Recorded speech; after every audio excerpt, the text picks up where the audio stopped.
मेरा YouTube channel mining legislation by PC Sahu में। दोस्तों, आज के वीडियो के दौरान हम लोग कुछ इम्पोर्टेंट माइन मैनेजमेंट एमसीक्यूज के ऊपर डिटेल में डिस्कशन करेंगे और सभी का जितना भी आंसर होगा, जो सभी क्वेश्चन का सबका एनालिसिस करेंगे। तो दोस्तों, मेरे चैनल के साथ जुड़े रहिए। और एक बात, जैसे आप लोग जानते हैं कि हमारा जो सिलेबस है वो mine management legislation and general safety है। तो आप लोग सिर्फ लेजिस्लेशन के ऊपर ध्यान मत दीजिए, उसके लेजिस्लेशन का जितना इम्पोर्टेंस है उतना ही इम्पोर्टेंस मैनेजमेंट का भी है। जैसे पिछले टाइम जो लोग अटेम्प्ट किए हैं उन लोग को पता होगा कि मैनेजमेंट के ऊपर काफ़ी क्वेश्चन आया था, इसीलिए रिजल्ट भी उतना अच्छा हुआ नहीं, बहुत कम रिजल्ट हुआ। तो दोस्तों, लेजिस्लेशन को तो आप ध्यान देंगे ही, लेकिन मैक्सिमम आप इम्पोर्टेंस दीजिए मैनेजमेंट को। और लेजिस्लेशन जैसे प्रोविज़न मांगता है, जैसे आप लोग लेजिस्लेशन के लिए तैयारी करते हैं तो कौन सा प्रोविज़न में ये चीज़ लिखा गया है, कौन सा सेक्शन में, कौन सा रूल में, रेगुलेशन में, उसके हिसाब से आप पढ़ते हैं। मैनेजमेंट लेकिन ऐसा नहीं है। मैनेजमेंट एक अंडरस्टैंडिंग कोर्स है जिसमें आप लोगों को जस्टिफिकेशन चाहिए। जैसे लेजिस्लेशन में प्रोविज़न चाहिए, वैसे ही मैनेजमेंट में जस्टिफिकेशन चाहिए कि इसका आंसर अगर ये होगा तो क्यों होगा, तब जाके आप मैनेजमेंट को क्रैक कर सकते हैं। क्योंकि ऐसे सिलेक्टिव क्वेश्चन पढ़ने से आप मैनेजमेंट को कवर नहीं कर पाएंगे, क्योंकि एक अंडरस्टैंडिंग वाला थ्योरी है। आप जितना चीज़ों को बारीकी से समझेंगे क्वेश्चन को, आप जितना ज़्यादा से ज़्यादा अटेम्प्ट करेंगे, नंबर ऑफ़ क्वेश्चन अटेम्प्ट करने के बाद आपका दिमाग में उस तरह सोचना चालू कर देगा। आप जो भी क्वेश्चन कभी अटेम्प्ट नहीं किए होंगे, सरप्राइजली आपके सामने आएगा, तो आप एनालिसिस करके उसका सही आंसर को चूज कर सकते हैं। क्योंकि इसका कोई ऐसे नहीं कि रट्टा मार के हम चले जाएं और हमारा हो जाएगा। तो ये सब चीज़ को दिमाग में रखते हुए कुछ इम्पोर्टेंट एमसीक्यूज को आज हम डिटेल में डिस्कशन करेंगे। चाहे हम कम नंबर ऑफ़ क्वेश्चन को यहाँ पे कवर करेंगे, लेकिन अगर मान लीजिए 10 क्वेश्चन को कवर कर रहे हैं, 20 क्वेश्चन या 30 क्वेश्चन का आंसर हमारा डिटेल डिस्कशन में ज़रूर मिल जाएगा आपको, जो कि आपको फ़ायदा देगा। दूसरा क्वेश्चन जब करेंगे तो ये अंडरस्टैंडिंग लेके आप उस क्वेश्चन को अटेम्प्ट कर पाएंगे। ठीक है, तो शुरू करते हैं आज का वीडियो। फर्स्ट क्वेश्चन की तरफ बढ़ते हैं। Management is a dash activity. Management किस तरह का एक्टिविटी है? ऑप्शंस क्या क्या है? सिंगल, ग्रुप, बोथ ग्रुप और सिंगल, नॉन ऑफ दीज। तो इसका सही आंसर क्या होगा? इसका सही आंसर होगा option B, group activity. Management जो है एक ग्रुप एक्टिविटी है। क्यों ग्रुप एक्टिविटी है मैनेजमेंट? तो दोस्तों, जो मैनेजमेंट का डेफिनेशन ही बोलता है कि management is a group activity that involves the coordination of efforts of people and resources towards achieving organisational goal. इसका मतलब क्या हुआ? इसका मतलब यह है कि मैनेजमेंट जो होता है ये ग्रुप एक्टिविटी होता है, जिसमें क्या इन्वॉल्व रहता है कि एक ऑर्गेनाइजेशन में जितना ह्यूमन रिसोर्स है, जितना पीपल है, उनका एक कोऑर्डिनेटेड एफर्ट्स रहता है ऑर्गेनाइजेशनल गोल को अचीव करने के लिए। यानी कि आपका ऑर्गेनाइजेशन का जो टारगेट है, जो गोल है, उसको अचीव करने के लिए जितना भी एम्प्लॉई है, जितना भी आदमी काम कर रहे हैं उस ऑर्गेनाइजेशन में, सबका एक कोऑर्डिनेटेड एफर्ट रहता है। कोऑर्डिनेटेड एफर्ट मतलब कि सबका गोल एक, मान लीजिए कि एक पत्थर का मूर्ति बनने जा रहा है, ठीक है। उस पत्थर का मूर्ति बनने में कितने टाइप का लोग काम करते हैं? एक तो जो पत्थर खोद के जो मतलब उसका बेस बनाता है मूर्ति का, उसका भी कंट्रीब्यूशन है। जो उसको डिजाइन पहले सेट करता है, जो उसमें उसका आर्टिस्टिक माइंड काम करता है, वो एक आदमी हो सकता है। जो उसको कलर कॉम्बिनेशन करता है, हाँ मतलब हाथ में कौन सा कलर देना है, उनका पैर में कौन सा कलर देना है, उनको जो ड्रेसिंग करवाएंगे उसमें कौन सा कलर देना है, तो जो कलर का काम करता है उसका एक काम रहता है। तो सभी का एक कॉमन गोल क्या है कि फाइनली जब एक मूर्ति बनेगा वो बहुत ही अट्रैक्टिव और देखने से जैसे आँख वहाँ पे रह जाएगा, उनका दिमाग में ये रहता है। और वही कॉमन गोल को अचीव करने के लिए वो लोग कोऑर्डिनेटेड होकर काम करते हैं। मान लीजिए कि अगर जो पत्थर जो एक डिजाइन बना दिया जो आर्टिस्टिक माइंड लगा के कि ये डिजाइन बनाएंगे मूर्ति का, ठीक है, लेकिन अगर कलर को कोऑर्डिनेशन ठीक से हो नहीं पाएगा, जो कलर देगा वो अगर सही ढंग से उसको कलर दे नहीं पाएगा तो कोई मतलब नहीं बनेगा। उसका डिजाइन बहुत अच्छा है लेकिन कलर कॉम्बिनेशन सही नहीं है तो वो भी अट्रैक्टिव नहीं होगा। तो इस टाइप का कोऑर्डिनेटेड मतलब एक कॉमन गोल को अचीव करने के लिए सब एक लाइन में काम करना, उसको बोलते हैं कोऑर्डिनेशन, ठीक है। तो इसीलिए उसका डेफिनेशन ही बोलता है मैनेजमेंट का कि management is a group activity. ये ग्रुप ऑफ पीपल का एक्टिविटीज है जिसमें जो कॉमन ऑर्गेनाइजेशनल गोल है उसको अचीव करने के लिए उसका जितना भी पीपल है, जितना भी ह्यूमन रिसोर्स है, सबका कोऑर्डिनेटेड एफर्ट रहता है उस गोल को अचीव करने के लिए। ये बोलता है मैनेजमेंट का डेफिनेशन। इसीलिए पिछले अगर जाएंगे, पिछला जो इसका जो क्वेश्चन था कि मैनेजमेंट किस तरह का एक एक्टिविटी है, इसका सही आंसर होगा ग्रुप एक्टिविटी, ठीक है।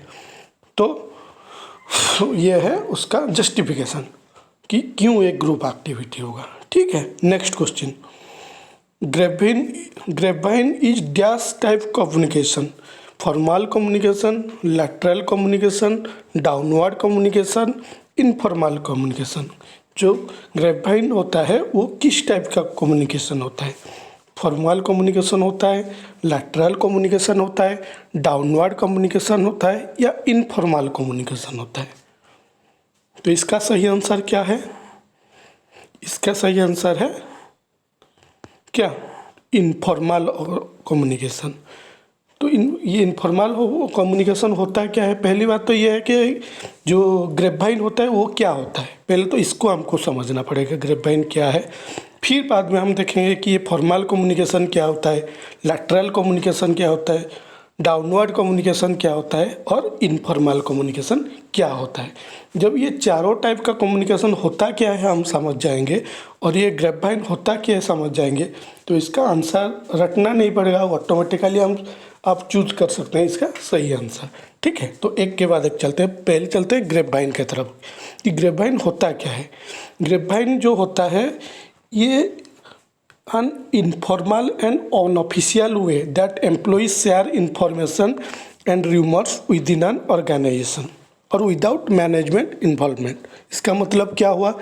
ग्रेपवाइन होता है वो जो अनऑफिशियल टॉकिंग होता है, रूमर्स होता है एक ऑर्गेनाइजेशन में जिसमें कि मैनेजमेंट का इन्वॉल्वमेंट नहीं होता है। इसका मतलब क्या हुआ?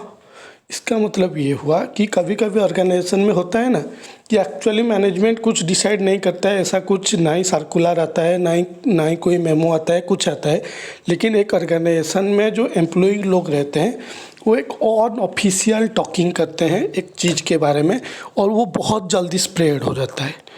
जैसे फॉर एन एग्जाम्पल, एक एग्जाम्पल के तौर से बात करेंगे तो समझ में आ जाएगा। मान लीजिए अभी अक्टूबर आने वाला है, दशहरे का टाइम आ रहा है और सितंबर महीने में ही कुछ डिस्कशन ही हुआ नहीं है बोनस के बारे में, कुछ नहीं हुआ है, ना मीटिंग हुआ है, ना डिस्कशन हुआ है, ना मैनेजमेंट अभी उसके बारे में सोचा है। अभी से मान लीजिए एक रिमोर कोई फैला देगा कोई एक एम्प्लॉय कि इस बार मान लीजिए 1.5 लाख आ रहा है बोनस, ठीक है। अभी ये हुआ है कंपनी में तो कंपनी इस बार खुश होकर 1.5 लाख दे रहा है बोनस, कोई एक फैला दिया एक रिमोर्स, ठीक है। तो इसमें क्या होगा, ये इतना जल्दी स्प्रेड हो जाता है एक कान से दूसरा कान, एक एम्प्लॉय से दूसरा एम्प्लॉय, रिस्पेक्टिव ऑफ स्टेजेस, यानी कि वो सुपेरियर है सबऑर्डिनेट है, कोई उसके ऊपर फ़र्क नहीं पड़ता है। कोई एक आदमी एक रूमर्स फैला दिया और पूरा फैल जाता है, हाँ 1.5 लाख इस बार आ रहा है, इसीलिए हाँ इस बार तो ये भी हुआ था, ये भी हुआ था, पूरा उसको मतलब सिंपली वो एक सेंटेंस बोल दिया है कि 1.5 लाख आ रहा है, लेकिन उसमें और मसाला डाल के वो पूरा फैल जाता है। कोई आदमी मान लीजिए 1.5 महीना से बीमार है, छुट्टी में है, गाँव में है, कहाँ नागपुर में है, कहाँ महाराष्ट्र में है, उसके पास भी खबर चला जाता है कि इस बार 1.5 महीना आ रहा है और ऐसे ऐसे। हाँ एक कोई आदमी ऐसा भी बोल देता है कि इस बार सबका मतलब क्या इंडिविजुअल आदमी को लेटर भी मिल गया है, तुम्हारा आया कि नहीं, इस बार आएगा करके 1.5 लाख, वो बेचारा वहाँ परेशान कि मैं तो छुट्टी में हूँ, मेरे पास तो कोई लेटर आया नहीं, मेरे को मिलेगा कि नहीं। वो क्या क्या सोच लेता है, कोई कैसे क्या सोना खरीदेगा, कौन गाड़ी खरीदेगा, गाड़ी का डाउन पेमेंट देगा, मतलब दुनिया चीज़ फैल जाता है। तो ये जो ग्रेपवाइन मतलब वो है जो कि अनऑफिशियल होता है, कोई ऑफिशियल कम्युनिकेशन नहीं होता है इसमें, ना ही उसमें कोई मैनेजमेंट का इन्वॉल्व होता है।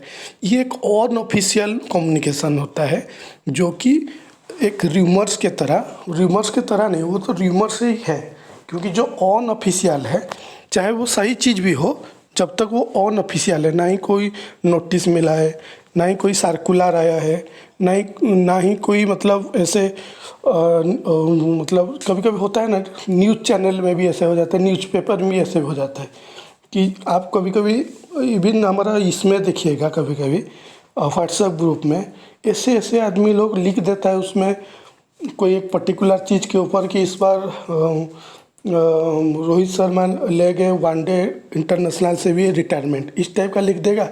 फिर उसमें जो होता है ना डिफरेंट टाइप्स का मतलब जैसे फुल स्टॉप हो गया, कमा हो गया, क्वेश्चन मार्क हो गया, इस टाइप का एक कुछ अलग टाइप का एक सिंबल दे देगा और पूरा 10 लाइन पहले लिख देगा कि वो इन्होंने इस साल में ये किए थे, इतना छक्का मारे थे, इतना सेंचुरी किया थे, इतना सब कुछ लिख देगा ब्लैक। लेकिन बाद में लिखेगा क्या लेना चाहिए नहीं लेना चाहिए, आप पहले पोस्ट करके हमको बताइए। आप सोचेंगे अरे यार मैं तो सोच रहा है रिटायरमेंट हो गया है, लेकिन लास्ट लाइन में लिखा होता है कि नहीं ऐसा उन्होंने जो रोहित शर्मा ऐसे करना चाहिए कि नहीं करना चाहिए। तो आपका दिमाग फिर लगता है अरे अरे ये और मतलब ऑफिशियली ऐसा कुछ हुआ नहीं है, ये जस्ट एक पोस्ट है। तो इस टाइप का जो एग्जाम्पल जब एक ऑर्गेनाइजेशन में होता है जहाँ पे कि मैनेजमेंट का कोई इन्वॉल्वमेंट नहीं होता है और ये बहुत अनऑफिशियल वे में बहुत जल्दी फैलता है, इस चीज़ को बोलते हैं क्या, ग्रेपवाइन। ठीक है, तो ये जो ग्रेपवाइन कम्युनिकेशन है ये एक इनफॉर्मल कम्युनिकेशन है। पहले तो आपको समझ में आ गया है कि ग्रेपवाइन क्या है। ग्रेपवाइन मतलब एक अनऑफिशियल कम्युनिकेशन जहाँ पे मैनेजमेंट का कोई इन्वॉल्वमेंट नहीं होता है, वो होता है ग्रेपवाइन। अभी ये हम अभी जो डेफिनेशन में जो समझे कि एक इनफॉर्मल कम्युनिकेशन है, जो कि क्वेश्चन में था, ऑप्शन में था कि formal communication, lateral communication, informal communication, इसका सही आंसर होगा इनफॉर्मल कम्युनिकेशन। तो पहले समझते हैं कि ये जो जितना टाइप का हम ऑप्शन में दिया है कम्युनिकेशन वो सब है क्या, किसको हम बोलेंगे इनफॉर्मल कम्युनिकेशन। ठीक है, एक एक करके सबको डिस्कस करते हैं। आंसर तो हमको पता चल गया कि इनफॉर्मल कम्युनिकेशन हम कभी भूलेंगे नहीं, लेकिन बाकी जो 3 ऑप्शन भी दिया है और इनफॉर्मल कम्युनिकेशन भी होता है क्या है उसके बारे में थोड़ा समझ लेते हैं, ताकि इसी टाइप का अगर दूसरा क्वेश्चन आया, यहाँ पे ग्रेपवाइन है तो वहाँ पे और कुछ हो सकता है, तो उसको हमको अंडरस्टैंडिंग लेवल में ही आंसर हम कर लेंगे। हम रट्टा मारेंगे नहीं कि हाँ ये मतलब ये। अभी आप भी रट्टा मतलब मारिएगा कि ग्रेपवाइन मतलब इनफॉर्मल कम्युनिकेशन, ठीक है, ये आपको पता चल गया, लेकिन कोई बात नहीं। और पहले बेसिक इसको समझते हैं कि जो इनफॉर्मल कम्युनिकेशन होता क्या है। तो पहला जो ऑप्शन था वो था फॉर्मल कम्युनिकेशन। तो फॉर्मल कम्युनिकेशन क्या होता है? Formal communication is exchange of official information and follows established rule. इसका मतलब क्या हुआ कि जो फॉर्मल कम्युनिकेशन होता है वो एक्सचेंज ऑफ ऑफिशियल इंफॉर्मेशन, यानी कि ऑफिशियली जो इन्फॉर्मेशन दिया जाता है। ऑफिशियली कैसे इन्फॉर्मेशन दिया जाता है? चाहे ईमेल में हो, कोई रिपोर्ट में हो, कोई मेमोज में हो, किसी को लेटर मिला हो, तो ये सब होता है प्रोसीजर ऑफिशियल इन्फॉर्मेशन को शेयर करना। ठीक है, और वो एस्टैब्लिश रूल को फॉलो करता है। मान लीजिए किसी का प्रमोशन हुआ, तो इसका प्रमोशन होने के पीछे कोई ना कोई क्राइटेरिया होगा जो पहले सर्कुलर के थ्रू मैनेजमेंट ने दिया होगा कि मान लीजिए आपका ग्रेड ये है, नेक्स्ट ग्रेड को जाने के लिए आपके पास ये क्वालिफिकेशन होना चाहिए, ये एक्सपीरियंस होना चाहिए, आपका मतलब जो भी उसका क्राइटेरिया है कि आपका जो annual performance minimum last 3 years का ये इससे कम नहीं होना चाहिए। जिसे होता है ना कि एक्सीड एक्सपेक्टेशन, ऐसे होता है ना, जिसमें जो एनुअल परफॉर्मेंस अलग अलग ऑर्गेनाइजेशन का अलग अलग रहता है, लेकिन ये सब जो एनुअल इंक्रीमेंट हो या फिर प्रमोशन पॉलिसी का ये पार्ट होता है। तो ये स्ट्रक्चर्ड वे में होता है, एस्टेब्लिश्ड रूल होता है कि जो ये क्राइटेरिया को फुलफिल करेगा उसको ये बेनिफिट मिलेगा। तो फॉर्मल कम्युनिकेशन वही जो एस्टेब्लिश्ड रूल होता है, जो प्री डिफाइंड रूल प्रोटोकॉल होता है, उसके दायरे में रहते हुए जो ऑफिशियली कम्युनिकेशन होता है, चाहे वो सर्कुलर के थ्रू हो, चाहे वो लेटर के थ्रू हो, चाहे वो मेमोज के थ्रू हो, चाहे वो रिपोर्ट के थ्रू हो, चाहे वो ईमेल में हो, चाहे वो प्रेजेंटेशन में हो, ये सब है फॉर्मल कम्युनिकेशन। समझ में आ गया फॉर्मल कम्युनिकेशन क्या है। मान लीजिए कि एक एम्प्लॉई अभी सुपरएनुएशन होगा, यानी कि उसका रिटायरमेंट होगा। तो मान लीजिए आपका ऑर्गेनाइजेशन का एक प्री डिफाइंड प्रोटोकॉल है कि जो भी आदमी रिटायरमेंट होगा उसका 6 महीने पहले उसका सारे पावर को निकाल लिया जाएगा। वो सिर्फ डमी के हिसाब से काम करेगा, यानी कि उसका बदले में जो आदमी आएगा उसको डेवलप करने में काम करेगा, लेकिन उसके पास कोई भी मतलब फाइनेंशियल पावर या कोई भी एडमिनिस्ट्रेटिव पावर नहीं रहेगा। ये मान लीजिए कंपनी का प्री डिफाइंड प्रोटोकॉल है। तो उस दायरे में जो भी आएगा, जो भी, चाहे वो ईडी से लेके नीचे फोरमैन तक, जो भी रिटायरमेंट होगा 6 महीने पहले उसको लेटर मिल जाएगा कि आपका डेट ऑफ सुपरएनुएशन ये है, इसीलिए आपको यह पावर आपसे निकाल दिया जा रहा है। तो ये क्या है, ये जो कम्युनिकेशन, इसको जो लेटर मिला ये एक फॉर्मल कम्युनिकेशन है, क्योंकि ये जो लेटर मिला ये एक ऑफिशियल इन्फॉर्मेशन है और established rule pre defined protocol में दायरे में रहते हुए जो भी साइन किया होगा लेटर में, वो अपने मन से ऐसे नहीं लिख दिया है, वो उसका पहले से सर्कुलर है, मैनेजमेंट का पहले से प्री डिफाइंड प्रोटोकॉल बनाया गया है और इस प्रोटोकॉल के दायरे में आप आ रहे हैं, तो इसके तहत रहते हुए उसका रेफरेंस में ये लेटर आपको मैं इशू कर रहा हूँ। तो ये जो कम्युनिकेशन होता है ये होता है फॉर्मल कम्युनिकेशन। उम्मीद है कि फॉर्मल कम्युनिकेशन आपको समझ में आ गया होगा। ठीक है, तो ये एक ऑफिशियल इन्फॉर्मेशन होता है। ठीक है, ये हो गया फॉर्मल कम्युनिकेशन। नेक्स्ट जो ऑप्शन में था लैटरल कम्युनिकेशन। लैटरल कम्युनिकेशन क्या होता है? Lateral communication is the exchange, imparting and sharing of information, ideas or feelings between people within a community, department or unit of an organization who are at or about the same hierarchical level for the purpose of coordinating activities। इसका मतलब क्या है? इसका मतलब ये है कि दोस्तों कि लैटरल कम्युनिकेशन क्या होता है कि एक सेम लेवल में जो हायरार्कियल लेवल हो जो होते हैं, सेम लेवल ऑफ हायरार्की में जो लोग काम करते हैं। मान लीजिए एक कंपनी का असिस्टेंट मैनेजर, दूसरा चाहे दूसरा ऑर्गेनाइजेशन हो लेकिन उसका असिस्टेंट मैनेजर, यहाँ पे जो प्रोडक्शन मैनेजर है जो प्रोडक्शन देखता है, मान लीजिए दूसरा एक कंपनी का या फिर वही सेम कंपनी का उसका जो सिस्टर माइंस है। मान लीजिए आप एक पर्टिकुलर ऑर्गेनाइजेशन का ए एक माइंस है, बी एक माइंस है, या ए उसी ऑर्गेनाइजेशन का ए माइंस में जो माइंस मैनेजर है वो बी माइंस में जो माइंस मैनेजर है उसके साथ कम्युनिकेशन कर रहा है रिगार्डिंग क्या? रिगार्डिंग कि एक सेम गोल को अचीव करने के लिए जो उनका कम्युनिकेशन हो रहा है। फॉर एग्जांपल मान लीजिए कि एक सेम ऑर्गेनाइजेशन में, मान लीजिए एक ऑर्गेनाइजेशन का नाम है PETM, फॉर एग्जांपल ले रहा हूँ। उसका मतलब कोई नहीं, कोई ऑर्गेनाइजेशन है नहीं, मैं जस्ट एग्जांपल के तौर पे आपको बता रहा हूँ। PETM मान लीजिए एक ऑर्गेनाइजेशन का नाम है, उसके अंडर में 2 माइंस है, एक ए और एक बी। ए माइंस का जो मैनेजर है उसका एक्सपीरियंस है कि डॉम्प फेलियर एक बार हुआ था, उसमें क्या क्या प्रॉब्लम, मतलब क्या क्या प्रॉब्लम आया, क्या क्या उन्होंने प्रिकॉशनरी तो नहीं बोल सकते, करेक्टिव मेजर्स क्या क्या लिए, वो सब उनको एक्सपीरियंस है।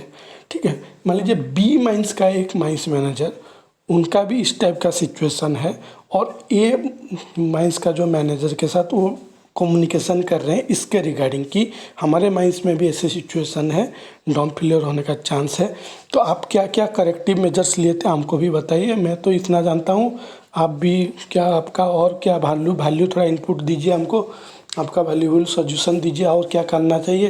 तो इस टाइप का जो कम्युनिकेशन होता है वो मतलब सेम हायरार्की लेवल में 2 आदमी बात कर रहे हैं, तो इसको बोलते हैं लैटरल कम्युनिकेशन। मान लीजिए एक माइंस का एक फोरमैन, दूसरा माइंस का एक फोरमैन, चाहे वो एक ऑर्गेनाइजेशन का हो या दूसरा ऑर्गेनाइजेशन का, फोरमैन का लेवल तो सेम है, सैलरी मैटर नहीं करते यहाँ पे, लेवल ऑफ कंट्रोल का बात कर रहे हैं। अगर एक फोरमैन ज़्यादा क्वालिफाइड है और दूसरा माइंस मैनेजर का असिस्टेंट कम क्वालिफाइड है, ऐसे भी हो सकता है। मान लीजिए एक फोरमैन के पास डिग्री के बाद वो बीटेक भी किया है और फर्स्ट क्लास भी है, फोरमैन है, लेकिन दूसरा माइंस का एक असिस्टेंट है, वो सिर्फ बीटेक और सेकेंड क्लास है, क्वालिफिकेशन तो इसके पास ज़्यादा है, लेकिन वो एक असिस्टेंट मैनेजर है, ये एक सिंपली फोरमैन है, ये सेम लेवल ऑफ हायरार्की में दोनों नहीं है।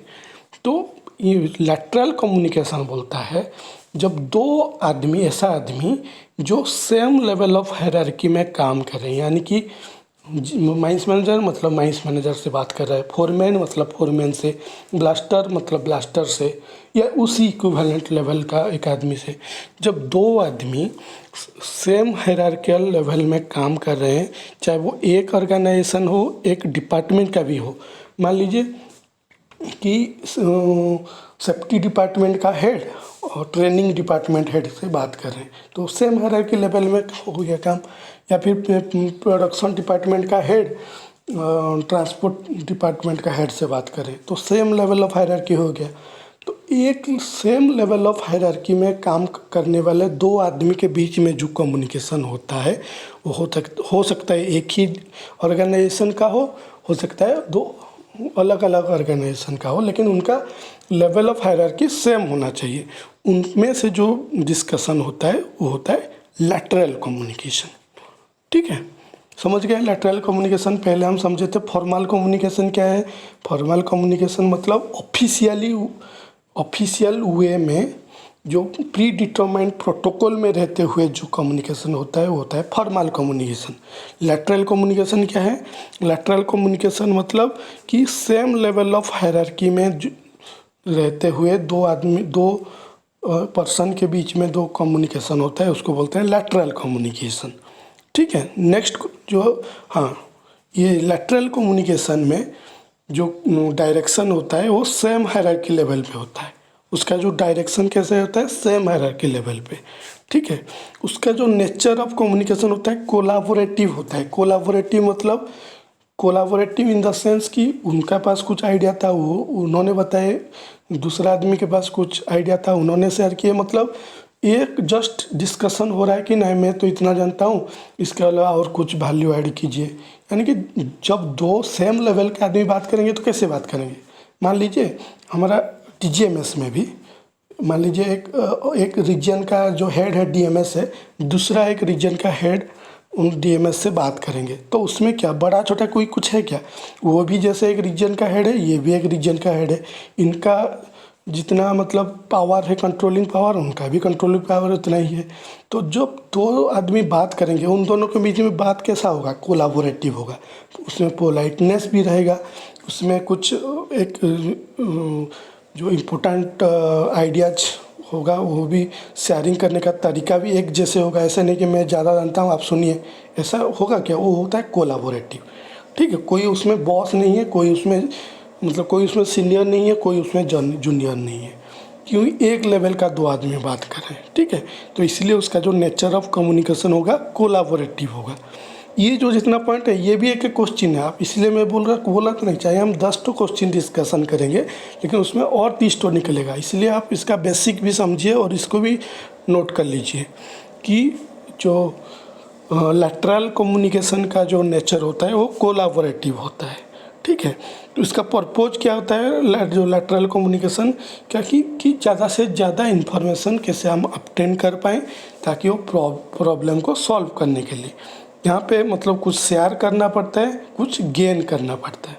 तो इस टाइप का यहाँ पे लैटरल कम्युनिकेशन में चीज़ें होती हैं।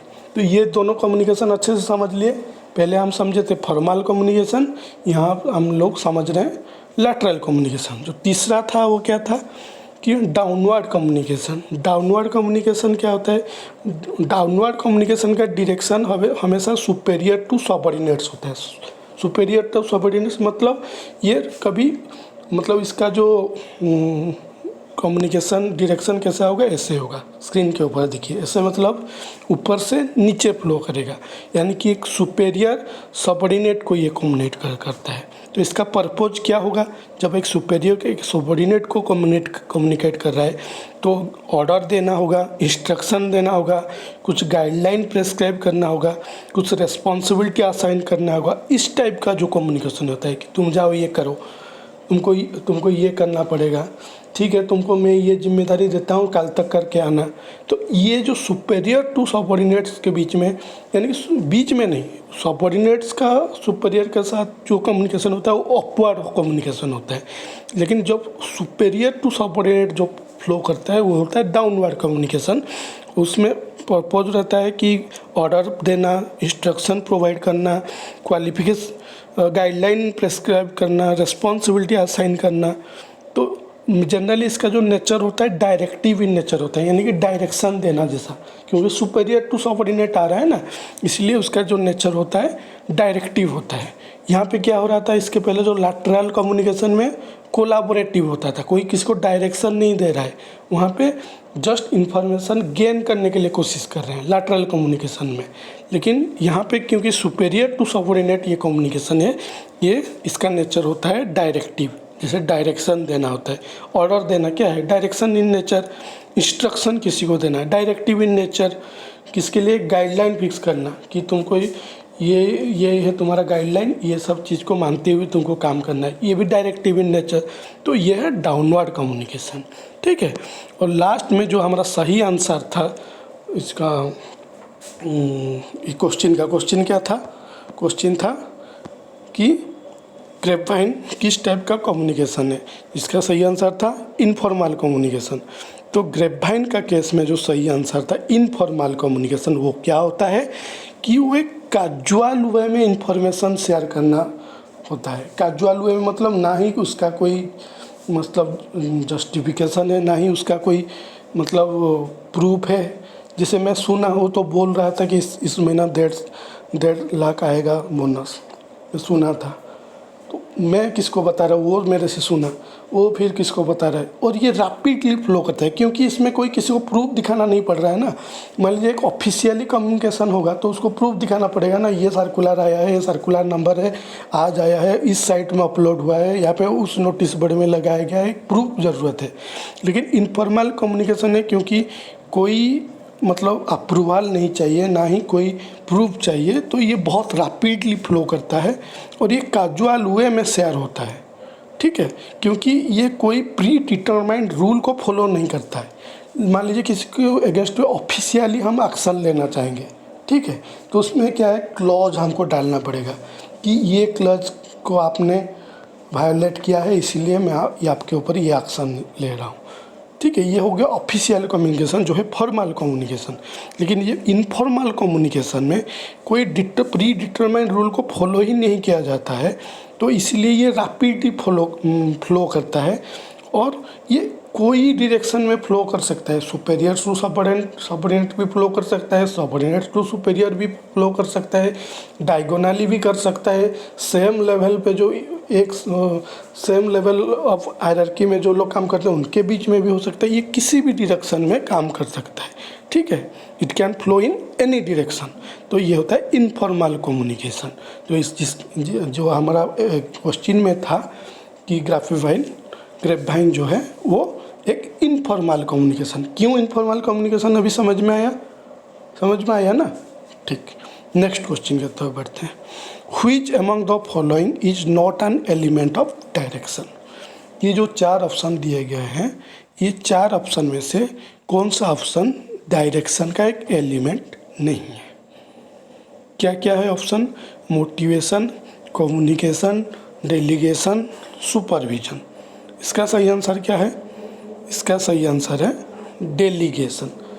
डेलीगेशन जो है वो डायरेक्शन का एक एलिमेंट नहीं है। पहले तो समझ लेते हैं कि डायरेक्शन का एलिमेंट क्या क्या है। डायरेक्शन का एलिमेंट 4 होता है, क्या क्या, मोटिवेशन, लीडरशिप, कम्युनिकेशन, सुपरविजन। तो दोस्तों एलिमेंट मतलब क्या है, हम बोले कि डायरेक्शन का ये एलिमेंट नहीं है, ये चारों है डायरेक्शन का एलिमेंट। डायरेक्शन का एलिमेंट मतलब है जो डायरेक्शन एक मैनेजमेंट प्रोसेस है, उस प्रोसेस में मतलब क्या क्या चीज़ इन्वॉल्व रहता है वो होता है उसका एलिमेंट। किसी को डायरेक्शन दे रहे हैं तो मोटिवेशन तो उसको देना पड़ेगा, लीडरशिप उसको समझाना पड़ेगा, कम्युनिकेशन सिखाना पड़ेगा, सुपरविजन करना पड़ेगा। ये जो चार है ये है डायरेक्शन का चार एलिमेंट। लेकिन हमारा जो गलत ऑप्शन दिया था जो कि ये क्वेश्चन का सही आंसर है डेलीगेशन, हम जिसको चुने कि ये नहीं डायरेक्शन का ये एलिमेंट नहीं है, ये डेलीगेशन ये एक डायरेक्शन का एक पार्ट नहीं है। तो डायरेक्ट डेलीगेशन है क्या? डेलीगेशन जो है वो ऑर्गेनाइजेशन स्टेज का एक पार्ट है। जैसे हम planning, organising, directing, controlling, staffing, ये जो so main function of management होता है, ये डायरेक्शन में के अंडर में नहीं आता है। डेलीगेशन ये कहाँ पे आता है? ऑर्गेनाइजिंग स्टेज में चला जाता है। डेलीगेट करना यानी कि जिम्मेदारी सौंपना, ये काम आप करोगे, ये डेलीगेट होता है ना। तो इसमें डायरेक्शन का कोई ये नहीं है, ये ऑर्गेनाइजिंग स्टेज में ही होता है। जब हम एक चीज़ को, मान लीजिए एक शादी हो रहा है, पहले हम प्लानिंग किए, फिर ऑर्गेनाइज किए कि कहाँ से आएगा, कौन करेगा, कब आएगा, ये हो गया ऑर्गेनाइजिंग। डायरेक्शन का मतलब जो जब होता है वो काम, मतलब वो सही से हो रहा है कि नहीं, उसको सुपरवाइज करना, थोड़ा मोटिवेट करना, भाई करो, ये बहन का शादी है, थोड़ा अच्छे से समझाओ, अच्छे से सजाओ इसको, ये सब डायरेक्शन का पार्ट होता है ना। तो जो डेलीगेशन मतलब जिम्मेदारी देने वाला काम, डेलीगेशन मतलब किसी काम का जिम्मेदारी किसी को देना, ये होता है ना डेलीगेशन। तो वो ऑर्गेनाइजिंग स्टेज में कंप्लीट हो जाता है, ये डायरेक्शन वाला स्टेज में आता ही नहीं है। तो डेलीगेशन मतलब एक एलिमेंट नहीं है डायरेक्शन का। समझ रहे हैं ना मैं क्या बोल रहा हूँ? एक एग्जाम्पल की तरफ से बता रहा हूँ तब और अच्छे से समझ में आएगा। मान लीजिए किसी का एक शादी है, ठीक है। पहले स्टेज में क्या होता है? प्लानिंग किया जाता है कि कहाँ करेंगे, कब करेंगे, मोटा मोटा एक होता है। जैसे मान लीजिए हाँ इस बार हम शादी में मटन देंगे, लेकिन वो मटन कहाँ से आएगा ये पहले डिस्कशन होता है क्या? नहीं, मटन देंगे कि या फिर मटन चिकन सब देंगे या प्योर वेज करेंगे, ये जो प्लानिंग होता है ये प्लानिंग स्टेज में होता है। नेक्स्ट होता है ऑर्गेनाइजिंग। ऑर्गेनाइजिंग में और थोड़ा डिटेलिंग होता है, कहाँ होगा, कौन करेगा, कहाँ से लाएगा, कब तक लाएगा, ये सब ऑर्गेनाइजेशन के पार्ट है। और इसी समय में ही डेलीगेशन होता है कि मान लीजिए ये जो मामा का लड़का है वो मछली लाएगा 4 क्विंटल, तो ये डेलीगेशन हो गया ना, रिस्पॉन्सिबिलिटी उनको दे दिया, जो मामा का बेटा को हम लोग रिस्पॉन्सिबल कर दिए मछली लाने का। तो ये जो काम ऑर्गेनाइजिंग स्टेज में ही कंप्लीट हो जाता है। उसका नेक्स्ट वाला स्टेज आता है डायरेक्शन, जबकि एक्चुअली जब होता है शादी आ गया, अभी स्टेज भी बन रहा है, उधर सब जो शादी का माहौल बन रहा है, सब वो टेंट वाला भी आ गया, यहाँ पे मंडप में भी लोग ये नाचना गाना हो रहा है, जो भी जिसका जो भी रीति रिवाज है, ये सब डायरेक्शन का स्टेज है। उस समय में ये करो, वो करो, वहाँ बांधो, ये लाइट उधर लगाओ, वो डायरेक्शन वाला काम उधर जाके चालू होता है।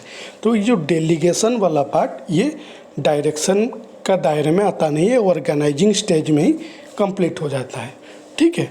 तो ये डेलीगेशन होता क्या है? डेलीगेशन किसी को जिम्मेदारी देना कुछ काम के लिए, ठीक है। उसको अगर टेक्निकल वर्ड में या फिर मैनेजमेंट वर्ड में हम लोग बात करेंगे तो delegation is an institutional decision, एक डिसीजन लेना ऑफ शेयरिंग द रिस्पॉन्सिबिलिटी।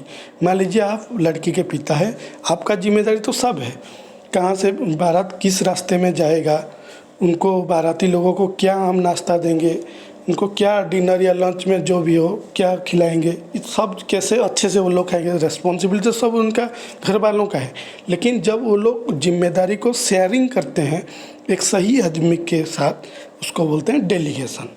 तो उसी को ही अंग्रेजी भाषा में मैनेजमेंट लैंग्वेज में लिखा गया है कि delegation is an institutional decision of sharing the responsibilities to accomplish the work. उस काम कैसे अच्छे से ख़त्म हो, इसीलिए जो डिसीजन एक लिया जाता है कि रिस्पॉन्सिबिलिटी को शेयर करने के लिए, उसको बोलते हैं डेलीगेशन, ठीक है। तो ये एक ऑर्गेनाइजेशनल प्रोसीजर है that requires entrusting others with task, मतलब दूसरों को काम सौंपना, उसको बोलते हैं डेलीगेशन, जो कि डायरेक्शन का पार्ट नहीं है, ठीक है। तो डेलीगेशन का भी 3 पार्ट होता है, एलिमेंट्स का जो डायरेक्शन का जैसे 4 एलिमेंट रहता है, क्या क्या कि हम अभी बात किए ना कि डायरेक्शन का 4 एलिमेंट है, मोटिवेशन, लीडरशिप, कम्युनिकेशन, सुपरविजन। ठीक है, इसमें डेलीगेशन नहीं है। तो ये डेलीगेशन का भी 3 एलिमेंट रहता है, क्या क्या, असाइनिंग ऑफ रेस्पॉन्सिबिलिटी, पहले तो रेस्पॉन्सिबिलिटी सौंपना। नेक्स्ट होता है ग्रांट ऑफ अथॉरिटी, यानी कि उसको एम्पावर भी करना अथॉरिटी के साथ कि तुमको जो डिसीजन लेना है लो, लेकिन ये काम होना चाहिए। ठीक है, क्रिएशन ऑफ अकाउंटेबिलिटी, उस काम अच्छे से हो, वो जैसे अपने आप में वो सोचे कि ये मेरा जिम्मेदारी है, कैसे अच्छे से हो, ये हो गया अकाउंटेबिलिटी। ये अकाउंटेबिलिटी क्रिएट करना, ये भी डेलीमेंट का 3 एलिमेंट है, assignment of responsibilities, grant of authority, creation of accountability. ये डेलीगेशन का 3 एलिमेंट है। ठीक है, छोड़ दीजिए, ये क्वेश्चन हो गया। डेलीगेशन डायरेक्शन का एलिमेंट नहीं है। ठीक है, उसका 4 अलग एलिमेंट है। क्या क्या है अभी? Motivation, leadership, communication, supervision. ठीक है, नेक्स्ट क्वेश्चन की तरफ बढ़ते हैं। The heart of management is dash. किसको हार्ट ऑफ मैनेजमेंट बोलते हैं? हार्ट ऑफ मैनेजमेंट बोलते हैं डायरेक्टिंग को। Directing is the heart of management. ठीक है, क्यों मैनेजमेंट को हार्ट ऑफ मैनेजमेंट? ये सभी तो एक एक फंक्शन मैनेजमेंट फंक्शन है ना, सब प्लानिंग, ऑर्गेनाइजिंग, डायरेक्टिंग, कंट्रोलिंग, ये सब तो मैनेजमेंट का पार्ट फंक्शन है, लेकिन इसको हार्ट बोला जाता है। इसीलिए बोला जाता है ये मैनेजमेंट को, डायरेक्टिंग को मैनेजमेंट का हार्ट, क्योंकि मैनेजमेंट का जितना और दूसरा फंक्शन है, और दूसरा फंक्शन मतलब बाकी सब जितना रह गया, प्लानिंग, ऑर्गेनाइजिंग, कंट्रोलिंग, ये सब जो पार्ट है मैनेजमेंट का, जो अलग अलग फंक्शन है, ये सभी कैसे प्रॉपरली वर्क करे, इसके लिए एसेंशियल है डायरेक्टिंग। यानी कि ये सभी के साथ डायरेक्टिंग जुड़ा हुआ है, बाकी सब इंडिविजुअल है। जैसे प्लानिंग के साथ कंट्रोलिंग का कोई लेना देना नहीं है, लेकिन डायरेक्टिंग एक ऐसा फंक्शन है जो सभी के साथ जुड़ा हुआ है, और डायरेक्शन अगर सही हो तो बाकी सारे फंक्शन भी अच्छे से काम करेंगे। अगर डायरेक्शन सही नहीं होगा तो आपका प्लानिंग भी गड़बड़ हो जाएगा। फॉर एग्जांपल, आपका पापा आपको बोले कि मैं तुमको 1 लाख पैसा दे रहा हूँ, तुम एक गाड़ी खरीद के लाओ। ठीक है, आप अगर मान लीजिए प्लानिंग अभी किए कि मैं क्या लाऊं 1 लाख में, स्कूटी लाऊं या एक बाइक ले आऊं, या इसको डाउन पेमेंट करके एक 4 व्हीलर ले आऊं, बाद में मैं किस्ती देता रहूँगा, इंस्टॉलमेंट उसका देता रहूँगा, क्या करूं? तो ये प्लानिंग आप अच्छे से कब कर पाएंगे?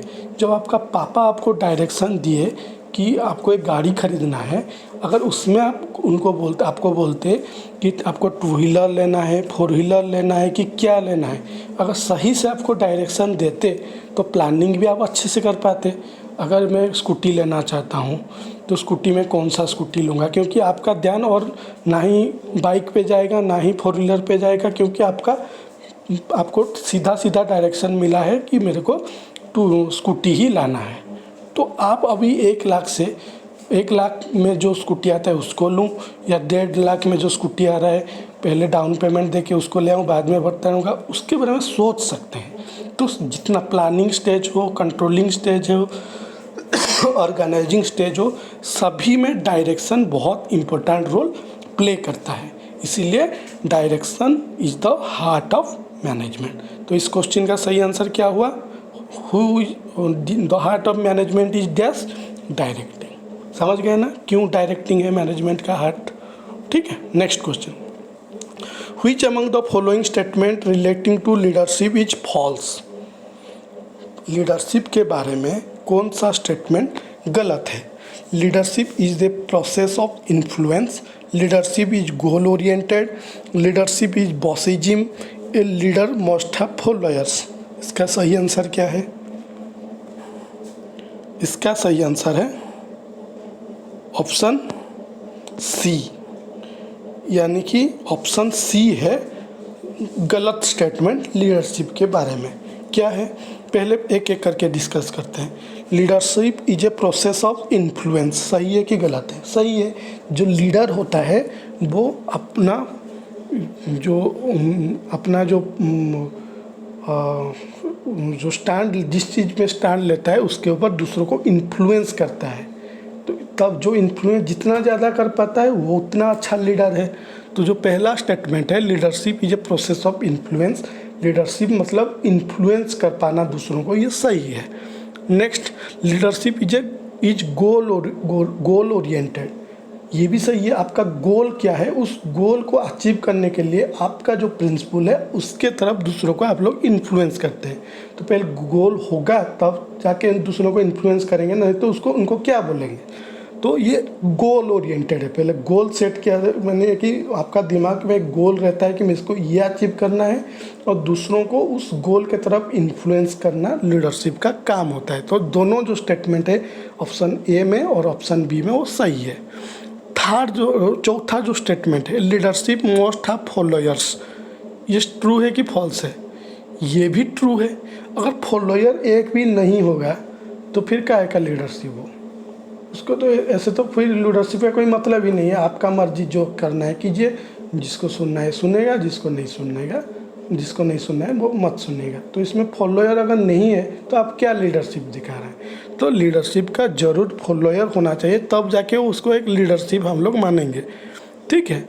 और चौथा जो है, जो थर्ड ऑप्शन है, लीडरशिप इस बॉसिज्म, बॉसिज्म मतलब बॉस दिखाने वाला जो ये है कि मैं बॉस हूँ, मैं लीडर हूँ मतलब मैं बॉस हूँ, नहीं, ये गलत है। लीडरशिप जो लेता है हमेशा मैं बॉस हूँ, ये उनका कंसेप्ट नहीं है। लीडरशिप का कंसेप्ट ये है कि मैं जिस चीज़ के लिए इन्फ्लुएंस कर रहा हूँ वो सही चीज़ है, वो मतलब क्या बोल सकते हैं उसको कि सही चीज़ है, और वो मतलब याद नहीं आ रहा है एग्जैक्ट वर्ड।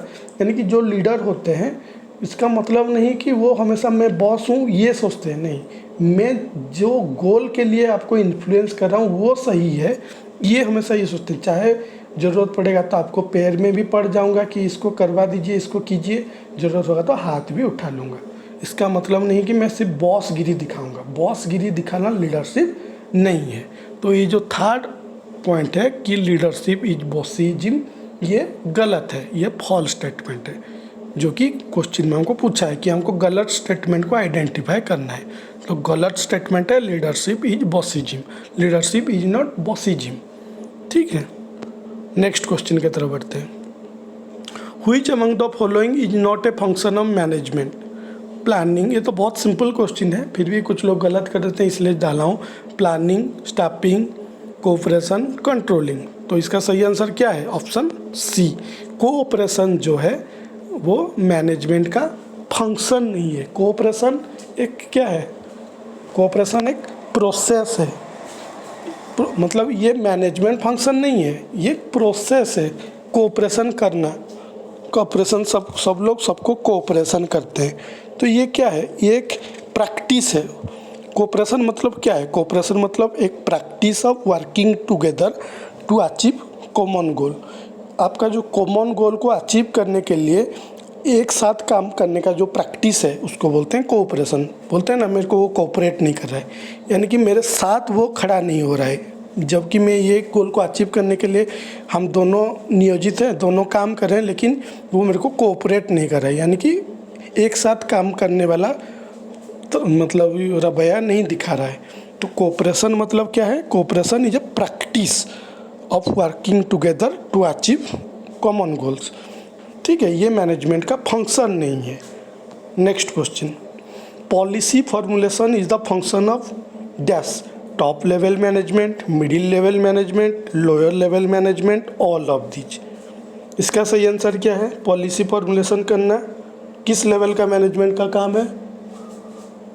पॉलिसी फॉर्मुलेशन करना टॉप लेवल मैनेजमेंट का काम है, जिसे हम पहला वीडियो में भी डिस्कस कर चुके हैं। जो मैनेजमेंट का वीडियो एक था पहले जो डाला था मैं, कि पॉलिसी फॉर्मुलेशन करना टॉप मैनेजमेंट का काम है, उसको ऑपरेशनल में लाना, इनकी ऑपरेशन में लाना मिडिल लेवल मैनेजमेंट का काम है, और लोअर लेवल मैनेजमेंट मतलब फ्रंट लाइन सुपरवाइजर्स, जो मतलब ग्राउंड लेवल में चीज़ों को मतलब सुपरवाइज करते हैं, उनका देख रेख करते हैं, वो लोअर लेवल मैनेजमेंट का काम है। तो जो पॉलिसी फॉर्मुलेशन करना, पॉलिसी फॉर्मुलेशन, ये सब टॉप लेवल लोगों का, टॉप लेवल मैनेजमेंट का फंक्शन होता है। ठीक है, next question, find the odd one out. Board of directors, chief executives, foreman, share holder. Odd one out मतलब इनमें से किन एक चीज़ वो दूसरे से अलग है। तो इसमें सही आंसर क्या है? तो बहुत सिंपल है, देखते ही पता चल जा रहा है, फोरमैन है। क्या है कि जो बोर्ड ऑफ डायरेक्टर्स होते हैं, चीफ एग्जीक्यूटिव होते हैं, शेयर होल्डर्स होते हैं, वो टॉप लेवल मैनेजमेंट में आते हैं, लेकिन जो फोरमैन होता है वो लोअर लेवल मैनेजमेंट में आता है, इसीलिए ये अलग है बाकी तीनों से। ठीक है, board of directors, chief executive, share holder, ये सब टॉप लेवल मैनेजमेंट का, फोरमैन है लोअर लेवल मैनेजमेंट का। Next question, management is a continuous process because it persist as long as dash exist. Management जो है एक कंटिन्यूस प्रोसेस है, जब तक क्या रहेगा तब तक मैनेजमेंट रहेगा, जब तक ऑर्गेनाइजेशन रहेगा, जब तक ऑर्गेनाइजेशन है तब तक मैनेजमेंट रहेगा। हो सकता है उसमें इम्प्रूवमेंट लाए, हो सकता है कि ह्यूमन रिसोर्स बदल जाएंगे तो मैनेजमेंट का तरीका बदल जाएगा, लेकिन मैनेजमेंट रहेगा जब तक ऑर्गेनाइजेशन है। दूसरा ऑर्गेनाइजेशन का मैनेजमेंट पॉलिसी अलग अलग रहता है कि नहीं, क्योंकि सबका थिंकिंग स्टाइल अलग अलग रहता है। जो कुछ एक्सपीरियंस से आता है, कुछ एजुकेशन से आता है, कुछ अपना इनहेरेंट रहता है, कुछ किस मतलब जो सोशल वैल्यू से वो बिलोंग करता है, किस सोसाइटी से वो एम्प्लॉय आ रहा है उसके ऊपर डिपेंड करता है, काफ़ी सारे चीज़ों के ऊपर डिपेंड करता है। और जब तक ऑर्गेनाइजेशन है तब तक मैनेजमेंट एग्जिस्ट करता है। ठीक है, तो इसका सही आंसर होगा organisation. Next question, management is a dash process, one directional, administrative, executional, multidisciplinary. तो इसका सही आंसर क्या होगा? Management is a multidisciplinary process. Multidisciplinary मतलब सिर्फ एडमिनिस्ट्रेटिव नहीं, सिर्फ एडमिनिस्ट्रेटिव होता तो एक एडमिनिस्ट्रेटिव नाम का एक वर्ड ही नहीं रहता है, सिर्फ अलग है, तो फिर मैनेजमेंट नाम क्यों है? वो ज़रूरत, मैनेजमेंट मतलब ज़रूरत होगा तो किसी का पैर पड़ जाएंगे, ज़रूरत होगा तो कोई हाथ उठा लेंगे, ज़रूरत होगा तो किसके ऊपर एक्शन ले जाएंगे, ज़रूरत पड़ेगा तो किसी के नाम पे हम कारण नोटिस इशू कर सकते हैं। मतलब ये एक मल्टी एक्शन है, आज पर रिक्वायरमेंट ये चेंज होता है और किसी एक प्रॉब्लम के लिए एक सॉल्यूशन नहीं होता है मैनेजमेंट में। एक प्रॉब्लम के लिए काफ़ी सारा सॉल्यूशन होता है, हमको चुनना होता है कि कौन सा सॉल्यूशन किस कंडीशन में किसके साथ सही होगा। इसी को तो बोलते हैं ना मैनेजमेंट। यानी कि एक प्रॉब्लम है, उसका एक सॉल्यूशन नहीं होता है, उसका काफ़ी सारा टाइप का सॉल्यूशन तरीका होता है, लेकिन किस कंडीशन में किस लेवल का एम्प्लॉय के साथ किस टाइप का एक्शन लेना सही होगा, उसी को ही मैनेजमेंट बोलता है। इसीलिए बोला जाता है कि ये मल्टीडिसिप्लिनरी प्रोसेस है। ठीक है, वन डायरेक्शनल नहीं है ये। नेक्स्ट क्वेश्चन, तो दोस्तों ये नेक्स्ट क्वेश्चन तो और है नहीं इस वीडियो में। उम्मीद करता हूँ कि आपको अच्छा लगा होगा। काफ़ी सारा इम्पोर्टेंट क्वेश्चन के ऊपर हम लोग डिस्कशन किए। जैसे मैं बोला कि हम हो सकता है 8-10 क्वेश्चन डिस्कशन किए, लेकिन उसके बीच में और 10-15 क्वेश्चन वहाँ से निकल सकता है। तो आप लोग वीडियो को अच्छे से देखिए। इसी टाइप का वीडियो अगर कंटिन्यू करना चाहते हैं तो कमेंट बॉक्स में ज़रूर लिखिए। और एक बात, आप लोग ये समझ रहे हैं कि मैं सिर्फ आपको क्वेश्चन देता रहूँगा, आप उसको रट के चला जाएंगे, नहीं। मैं इसीलिए भले थोड़ा लेट आ रहा है, सब्जेक्टिव मैटर को इसलिए कवर कर रहा हूँ कि जितना सब्जेक्टिव आप लोग कवर करेंगे उसमें आपका एनालिटिकल पावर भी बढ़ेगा। और दूसरी बात है कि किसी क्वेश्चन पे आप सरप्राइज नहीं होंगे। मान लीजिए आप 100 क्वेश्चन रट्टा मार के गए, उस 100 में से 2 क्वेश्चन आया, बाकी 98 क्वेश्चन अलग आए, तो आप सरप्राइज नहीं होंगे क्योंकि आपका फंडामेंटल क्लियर होगा। तो क्वेश्चन को देख के आप सही आंसर करें नहीं करें वो अलग बात है, वो आपका एनालिटिकल पावर के ऊपर डिपेंड करता है। लेकिन जब जानकारी रहेगा, सब्जेक्टिव मैटर आप फंडामेंटल आपका क्लियर रहेगा, तो आप इसको एनालिसिस करके सही आंसर तक पहुंच सकते हैं, जो कि मैनेजमेंट में चाहिए। ठीक है। लेजिस्लेशन में हो सकता है आप रट्टा मार के पास कर सकते हैं, लेकिन वो भी काफ़ी डिफ़िकल्ट है। आप चाहे कितना भी पढ़ाई कर लीजिए, अगर एग्जामिनर चाहेगा उसी में से ऐसा क्वेश्चन निकालेगा कि आप बोलेंगे अरे मैं तो पढ़ा नहीं। लेकिन हाँ, जब अगर आपका फंडामेंटल क्लियर नहीं है तो इसका मतलब ये नहीं बोल रहा हूँ कि नहीं फेल कर ही देगा, ऐसा नहीं है।